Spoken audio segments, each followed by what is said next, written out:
مع بعض نفرز الملوخية وهتفضل معاكي من السنة للسنة بلونها الاخضر من غير ما تغير. زي ما انتوا شايفين كده جبت الملوخية وقطفتها. كلنا طبعا بعرف نقطف الملوخية، وبعدين حطيتها في كيس تلاجة. تقدروا تحطوها في علب تلاجة زي ما انتوا عايزين.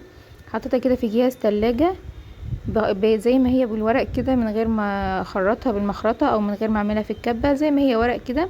وابتدي اخرج الهواء كويس اوي من الكيس. زي ما انتوا شايفين كده خرجت الهواء كله. الكيس حجمه صغير معايا، وهبتدي اقفله كويس قوي واحطها زي ما هي كده في الفريزر. هتفضلي تستعملي منها لاخر كيس، تفضل محافظه على لونها الاخضر، مش بتاخد مكان كمان في الفريزر. وكده خلاص احطها في الفريزر واقول لكم بعد ما اخرجها من الفريزر هنعمل فيها ايه. كده خلاص خرجتها من الفريزر. شايفين لونها؟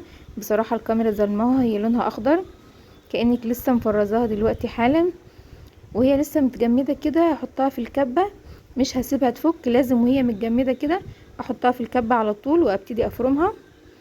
هنا حطيتها كده في الكبه، شايفين لونها اخضر ازاي؟ بجد احسن طريقه هتجربيها لتفريز الملوخيه. زي ما هي متجمده كده احطها في الكبه وابتدي افرمها كويس قوي لحد ما تنعم معايا. كده فرمتها في الكبه ونعمت كويس قوي كأنك عاملاها بالمخرطة. بس للاسف ما صورتش المقطع ده، كنت مستعجله فحطيتها في الشوربه على طول. هنا بعد ما حطيتها في الشوربه بتكون متكتله كده شويه، هبتدي افكها بالمضرب كده. وطبعا الشوربه ما تكونش بتغلي، مجرد الشوربه ما تكون سخنه هنزل فيها كده بالملوخيه وابتدي افكها كده بالمضرب. شايفين لونها اخضر ازاي؟ لونها تحفه، وكمان بيكون طعمها كأنك عاملاها طازه دلوقتي حالا، مش متفرزه خالص. تعالوا بقى نعمل الطشه بتاعتها. معلقه سمنه كده في طاسه، وهضيف عليها معلقه كبيره من الثوم واديلهم تشويحه كده. اول ما الثوم يدبل معايا هنزل عليه بنص معلقه كبيره من الكزبره، واديلهم تشويحه كده يتحمصوا كده مع بعض، الثوم مع الكزبره مع السمنه. وكده خلاص الطشه بقت جاهزه معايا. احط الملوخيه على نار هاديه خالص، وطبعا زي ما قلت الملوخيه مش بتغلي.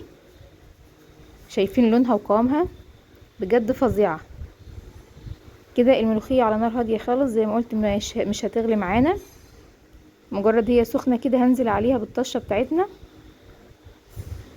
وكده الملوخيه بقت جاهزه معانا. احلى ملوخيه هتجربيها، واحلى طريقه هتجربيها لتفريز الملوخيه.